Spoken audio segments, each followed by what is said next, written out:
ඉතින් අද වීඩියෝ එකෙන් අපි කතා කරන්නේ CPU scheduling algorithm වල first come first serve algorithm එක ගැන. අපි මේක කතා කරනවා කියන්නේ අපි මේකදී කරන්නේ ගාණක් හදන එක. ගාණක් solve කරන විදිය කියලා දෙන එක තමයි මම මේ වීඩියෝ එකෙන් කරන්නේ. අපි බලමු කොහොමද ගාණක් solve කරන්නේ කියලා. ගාණක් solve කරන්න කලින් අපි දේවල් දෙකක් දැනගෙන ඉන්න ඕනේ. ඒ තමයි turn around time එකයි waiting time එකයි හොයන විදිය. හරි, එතකොට turn around time එක හොයන්නේ completion time minus arrival time. completion time එකෙන් අඩු කරනවා arrival time එක. waiting time එක හොයන්නේ turn around time එකෙන් අඩු කරනවා burst time එක. turn around time එකෙන් burst time එක අඩු කරනවා. හරි, අපි දැන් ගානකට යමු first come first served එක. හරි, අපි දැන් මෙතන අපි දැන් අඳින්න ඕනේ gain chart එක. අපි බලමු දැන් gain chart එක අඳින විදිය. මේ අපිට දීලා තියෙන arrival time එකට සහ burst time එකට අනුව අපි දැන් first come first served algorithm එකට අනුව gain chart එක අඳින්න ඕන. එතකොට මුලින්ම බලන්න ඕනේ මුලින්ම තප්පර බිඳුවේ තප්පර මේක සාමාන්‍යයෙන් කොහොමත් අපි CPU scheduling වලදී මිලිසෙකන්ඩ් වලින් ගන්න. එතකොට මිලිසෙකන්ඩ් බිඳුවේදී පැමිණෙන මිලිසෙකන්ඩ් බිඳුවේදී arrived වෙන process එක මොකද process මොනවද කියලා බලන්න ඕනේ. බිඳුවේදී arrived වෙන A එක. එතකොට අපි මුලින් A දා ගන්නවා. මොනට බිඳුව දා ගන්නවා. ඊට පස්සේ first come first served විදියනේ දැන් මේ ඇල්ගොරිතම් එක තියෙන්නේ. එතකොට process පළවෙනි process එක ආවා 0 time එකකදී පළවෙනි process එක ආවා. ඊට පස්සේ අපි burst time එක පායි. ඒ කියන්නේ burst time එක හිතන්න process වෙන්න යන time එක. ඒ කියන්නේ මේ process A කියන ID එක process වෙලා ඉවර වෙන, ඒ කියන්නේ execute වෙන්න යන time එක තමයි මෙතන තියෙන්නේ burst time කියලා තියෙන්නේ. එතකොට first come first serve algorithm එකේදී CPU scheduling එකේදී අපි පළවෙනියට එන එක execute කරලා ඉවර කරනවා. එතකොට මේක දැන් execute කරලා ඉවර කරනවා කියලා හිතන්න. execute කරලා ඉවර කරනවා. පහ දා ගන්නවා එතෙන්ට. එතකොට A execute කරා. මම මෙතනට හරියට දා ගන්නවා. ඊට පස්සේ බිඳුවත් පහත් අතර දැන් ඒ process එක ඉවර වෙන්න තප්පර 5ක් මිලිසෙකන්ඩ් 5ක් ගෙන් තියෙනවා.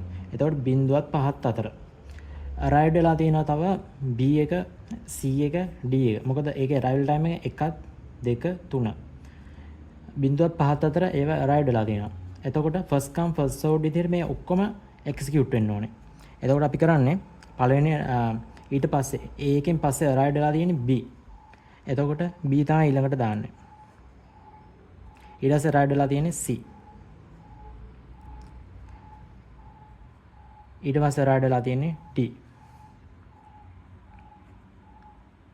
first come first served නින්දා මේවා ඔක්කොම execute කළා තමයි ඉස්සරහට දාන්නේ අනිත් එක. එතකොට 5යි B එක execute වෙන්න තව තප්පර 3ක් යනවා. මිලිසෙකන්ඩ් 3ක් යනවා. එතකොට 8යි C එක execute වෙන්න මිලිසෙකන්ඩ් 8ක් යනවා. 16යි D එක execute වෙන්න මිලිසෙකන්ඩ් 6ක් යනවා. 22යි. so ඔන්න ඔහොම තමයි අපි gain chart එක අඳින්නේ first come first served වල. අපි දැන් බලමු average waiting time එක හොයන්නේ කොහොමද කියලා. මම මෙතනදී ගත්තා process ID එක, arrival time එක, burst time එක, completion time එක, turnaround time එක සහ waiting time එක.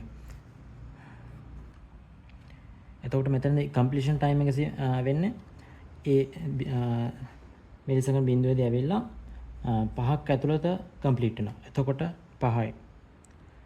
B මිලිසෙකන්ඩ් 5ේදී ඇවිල්ලා මිලිසෙකන්ඩ් 1ේදී ඇවිල්ලා මේක complete වෙන්න යන වෙලාව 8යි.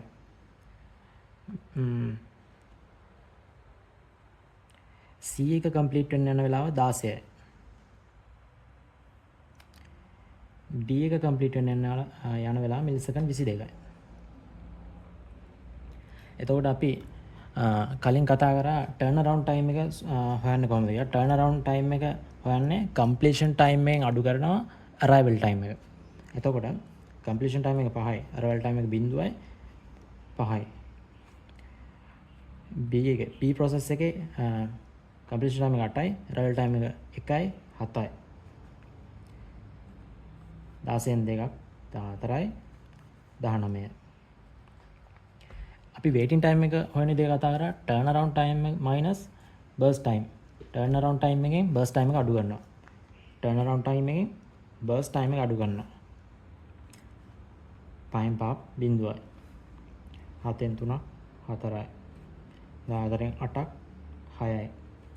19න් 6ක් 13යි. දැන් අපි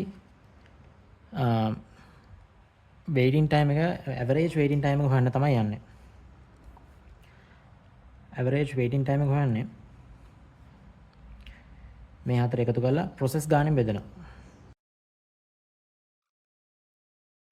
ms මිලි තප්පර 5.75. අන්න ඒ විදිහට තමයි ෆස්ට් කම් ෆස්ට් සර්ව් ඇල්ගොරිතම් එකේදී අපි ගානක් හදන්නේ.